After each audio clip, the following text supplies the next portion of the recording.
وہ بھی اس بات کو جو ہے اس کی تصدیق کیا کریں کہ کیا ہم نے جو مال خریدا ہے اس کی زیرو ریٹڈ انوائس کاٹ دی گئی ہے، کیا ہمارے فولڈر میں ہمارے اکاؤنٹ میں یہ مال آ گیا ہے۔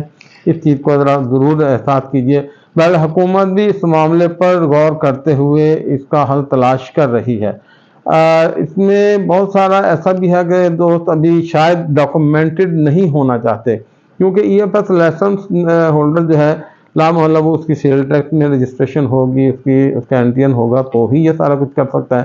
لوگ ڈاکومنٹڈ نہیں ہونے چاہتے، مگر یہ ایسا روایت ہے کہ جو بزنس کرنا چاہتا ہے اس کو ڈاکومنٹڈ ہونا پڑے گا، اور ڈاکومنٹڈ ہونا چاہیے۔ ڈاکومنٹڈ ہونے میں کوئی نقصان نہیں ہے، اور میرا یہ تجزیہ ہے، مجھے 39 ایئرز ہو گیا کہ کسٹم کلیئرنس سے وابستہ، تو میرا یہ تجزیہ ہے کہ جو لوگ ڈاکومنٹڈ ہیں وہی ترقی کرتے ہوئے اوپر آئے ہیں۔ ایسا کوئی شخص میں نے نہیں دیکھا جو سیل ٹیکس میں رجسٹرڈ بھی نہ ہو اور پھر اس نے مل بھی لگا لی ہو اور اس نے گاڑیاں بھی اس کی دوڑ رہی ہوں۔ میں نے تو آج تک ایسا نہیں دیکھا، جو بھی دیکھا ہے وہ ڈاکومنٹڈ ہی دیکھا ہے۔ لہذا اگر آپ ترقی کرنا چاہتے ہیں تو پھر ڈاکومنٹڈ ہوں۔ جو مال نہیں دیتے ادارے ای ایف ایس ہولڈر کو، اصل میں پرابلم یہ ہے، دیکھیں ذرا غور کریں، پہلے انوائسیں بکتی تھیں، ابھی بھی انوائسیں بکتی ہیں، لیکن جب ہم ای ایف ایس میں آتے ہیں تو یہاں یہ کام نہیں ہو سکتا۔ اب ان لوگوں کا یہ خیال ہے کہ اگر ہماری انوائسیں نہیں بکیں گی تو پھر آمدن کہاں سے آئے گی؟ تو انشاءاللہ رزق جو ہے وہ اللہ تعالیٰ نے لکھا ہے۔ آپ کوشش کیجئے ڈاکومنٹڈ ہو کر سیدھے راستے پہ ہم کام کریں، انشاءاللہ اسی میں اللہ تعالیٰ ہمیں ترقی دے گا۔ پھر ایک سوال یہ بھی آیا کہ جو لائسنس ہمیں ملتا ہے یہ کتنی دیر کے لیے ہوتا ہے؟ تھوڑا سے زحمت ہوگی آپ کو، میرے پچھلے ایپیسوڈ سنیے، میں نے 2 ایپیسوڈ میں یہ 2 دفعہ یہ بات ریکارڈ کروائی ہے کہ کیٹیگری اے جو ہے اس کو اتنے سال کے لیے لائسنس دیا جا رہا ہے، جو بی ہے B1 B2 ان کو اتنے سال کے لیے، C1 C2 کو اتنے، پوری ڈیٹیل میں نے اس میں دی ہے۔ تھوڑی سی آپ اگر آپ میں گزارش کروں گا کہ سبسکرائب کریں تاکہ ریگولر آپ کو یہ میسیجز جو ہیں، کیونکہ ابھی آگے تبدیلیاں آ رہی ہیں، میں ان سے بھی آپ کو آگاہ کرتا ہوں۔ تبدیلیاں آ رہی ہیں تو تبدیلیوں سے آگاہی اگر آپ جاننا چاہتے ہیں تو اس کے لیے پھر ضروری ہے کہ آپ تمام ایپیسوڈ سنیں۔ میرا یہ جو ہے کہ سبسکرائب کریں اس لیے نہیں ہے کہ مجھے کوئی یوٹیوب کی طرف سے کوئی فائدہ ہوگا، ایسا میرا کوئی ارادہ نہیں ہے، صرف یہ ہے کہ دوستوں کو اس سے آگاہی ہونی چاہیے۔ اس مقصد کے لیے آپ سبسکرائب کریں تاکہ آپ کو ریگولرلی یہ میرے ایپیسوڈ جو ہیں یہ ملتے رہیں۔ تو لہذا یہ جو کسی ایپیسوڈ میں نے یہ بات ریکارڈ کروائی ہے کہ اے بی سی ان کو کیٹیگری کو کتنا عرصہ کے لیے لائسنس جو ہے وہ دیا جا رہا ہے۔ اور دوسری بات یہ ہے کہ کیا لوکل سیل کے لیے ہمیں GD فائل کرنی ہوگی؟ یہ سسٹم ہی ایک GD کریٹ کی جاتی ہے، فائل نہیں کی جاتی، کریٹ کی جاتی ہے۔ پہلے 2 پارٹیاں ایگریمنٹ کرتی ہیں، اسے NOC کہتے ہیں کہ خریدار جو ہے وہ NOC دیتا ہے اور پھر اس میں ایک GD کریٹ کی جاتی ہے۔ بیسیکلی یہ ایک ریکارڈ مینٹین ہو رہا ہے، کل کو خریدار یہ نہ کہے کہ میں نے تو یہ مال خریدا ہی نہیں، یہ پتہ نہیں کس نے میرے کھاتے میں ڈال دیا۔ وہ NOC اس بات کا ایویڈنس ہوگا کہ جناب آپ نے NOC دیا تھا کہ ہاں میں یہ مال پرچیز کر رہا ہوں۔ اور GD جو ہے یہ ایک ٹرانزیکشن کے لیے ایک ڈاکومنٹ ہے کہ اس کھاتے سے نکل کے فلاں پارٹی کو مال سیل کیا گیا، لہذا اس میں ایک GD کریٹ ہوتی ہے اور وہ GD بھی ایک ریکارڈ ہوتی ہے۔ اور کچھ دوستوں کا سوال جو تھا، جس کا واسطہ پڑتا ہے، میں یہ نہیں کہوں گا کہ وہ بہت لیٹ آئے یا کوئی ایسا ان کے نالج پہ میں اعتراض نہیں کروں گا۔ کچھ دوستوں نے یہ پوچھا ہے کہ EFS لینا کہاں سے ہے اور کیسے ہے؟ تو اس میں یہ آپ کو پہلے بھی بتا چکا ہوں۔ ہر یونٹ جو ہے، جہاں آپ کا آفس ہے، جہاں آپ کا یونٹ ہے، اس کی جو متعلقہ کلیکٹریٹ ہے وہاں آپ نے ریگولیٹری اتھارٹی جو عموماً ایڈیشنل کلیکٹر آف کسٹم ہوتے ہیں وہاں اپلائی کرتے ہیں۔ آپ کلیکٹر آف کسٹم کے نام بھی اپلائی کر سکتے ہیں۔ تو وہاں مینولی پہلے آپ فائل کریں گے، ریکویسٹ دیں گے، ایک SRO میں لسٹ آف ڈاکومنٹس دی ہے، ان سارے ڈاکومنٹس کے ساتھ ایک ریکویسٹ لیٹر بنا کر آپ جو ہے وہ اپلائی کریں گے مینولی وہاں جب اپروو ہو جائے گا دین آپ نے آن لائن اپلائی کرنا ہے۔ اگر آپ ڈائریکٹ آن لائن اپلائی کریں گے، اس میں کوئی غلطی ہو گئی تو صرف کلیکٹر کے پاس یہ پاور ہے کہ وہ کسی بھی کیس کو ریجیکٹ کر سکتا ہے۔ تو کلیکٹر تک جاتے جاتے 15 دن لگ جائیں گے، پھر واپس آتے آتے 15 دن لگ جائیں گے، لہذا آپ پہلے مینولی اپلائی کر کے اپروو کروا لیں۔ اور یہ آپ کسی کنسلٹنٹ کو، کسی کلیئرنگ ایجنٹ کو یا اپنے ہی کسی ماہر بندے کو دیں تاکہ وہ اس میں غلطی کے چانسز کم ہوں۔ اور جب آپ مینول یہ ہو جائیں گے اس کے بعد آن لائن ہو جائے گا، پھر آپ کو ایک لائسنس دیا جائے گا اور یہ سارا کچھ آپ کی پرفارمنس دیکھ کے، آپ کے کانٹریکٹ دیکھ کے سارا کیا جائے گا۔ بہرحال اس میں ایک سوال یہ بھی پیدا ہوتا ہے کہ اگر کسی کے مختلف یونٹ ہیں، مختلف شہروں میں ہیں، تو وہ پھر کس کلیکٹریٹ میں اپلائی کرے؟ تو اس کے لیے یہ ایک آپشن یہ بھی ہے SRO میں کہ وہ جہاں اس کا ہیڈ آفس ہے وہاں پہ بھی اپلائی کر سکتا ہے۔ ایک نام سے اگر مختلف شہروں میں اس کے یونٹ ہیں تو وہ پھر جہاں ہیڈ آفس ہے اس کلیکٹریٹ میں اپلائی کرے گا۔ اس کے بعد ایک سوال یہ آتا ہے کہ کیا EFS ہولڈر جو ہے وہ کمرشل ایکسپورٹر کو مال سیل کر سکتا ہے؟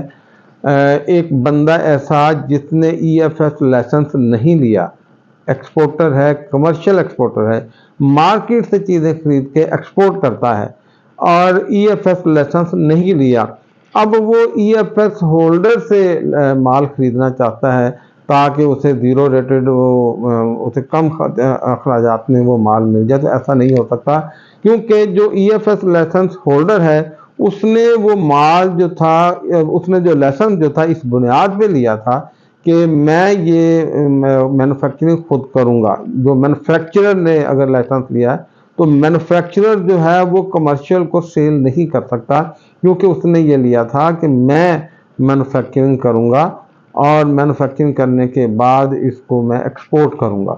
اچھا، اب اگر کوئی آگے سے EFS ہولڈر ہے تو بانڈ ٹو بانڈ ٹرانسفر بھی ہو سکتا ہے اور وہ اس کو آگے سیل بھی کر سکتا ہے، لیکن یہ یاد رکھیے اگر وہ EFS ہولڈر نہیں ہے تو وہ ایک عام کمرشل ایکسپورٹر ہے، اس کو جہاں سے بھی مال خریدنا ہے اس کو سارے ڈیوٹی ٹیکسز پے کر کے لوکلی اگر وہ لیتا ہے تو سیل ٹیکس پے کرنا ہے۔ لیکن اگر وہ EFS سے خریدنا چاہتا ہے تو اس کا یہ ارادہ ہوگا کہ شاید اس طرح مجھے مال سستا مل جائے گا، لیکن جو مینوفیکچرر ہے اس کے لیے اپنی پابندیاں ہیں۔ اس کو یہ نقطہ بڑا اہم ہے، اس کو ذرا 2-3 دفعہ آپ سن لیجئے گا کہ جو commercial exporter EFS license holder نہیں ہے وہ کسی ایسے لائسنس ہولڈر سے جو مینوفیکچرر ہے مال خریدنا چاہتا ہے تو وہ نہیں خرید سکتا۔ البتہ ایک جو نئی تبدیلیاں آئی ہیں، میں اگلے ایپیسوڈ میں وہ ساری تبدیلیاں بھی آپ کے سامنے پیش کروں گا، ابھی ان پہ غور و خوض جاری ہے۔ بہت ہی دلچسپ بھی ہیں اور تھوڑا سا ہلا دینے والی بھی تبدیلیاں آئی ہیں اس میں، تو لیکن چونکہ وہ قانونی پہلو ہوتے ہیں ان کے نکات غور و خوض کی بڑی ضرورت ہوتی ہے۔ ایسا نہ ہو کہ میرا کہا ہوا کوئی لفظ آپ کے لیے نقصان کا باعث بنے، لہذا اس میں اسٹڈی کر رہا ہوں، اسٹڈی کرنے کے بعد پھر اس کی مشاورت کی جاتی ہے، اس کو اچھی طرح سے دیکھا جاتا ہے کہ اس کے قانونی پہلو کیا ہیں۔ میں اپنی رائے کے ساتھ پیش نہیں کر سکتا، جو حقائق ہیں ان کے ساتھ پیش کرنا چاہیے، تو لہذا وہ اگلا جو ایپیسوڈ ہمارا 11 نمبر ہوگا اس میں میں یہ جو تبدیلیاں آئی ہیں ان کے بارے میں آپ کو آگاہ کروں گا۔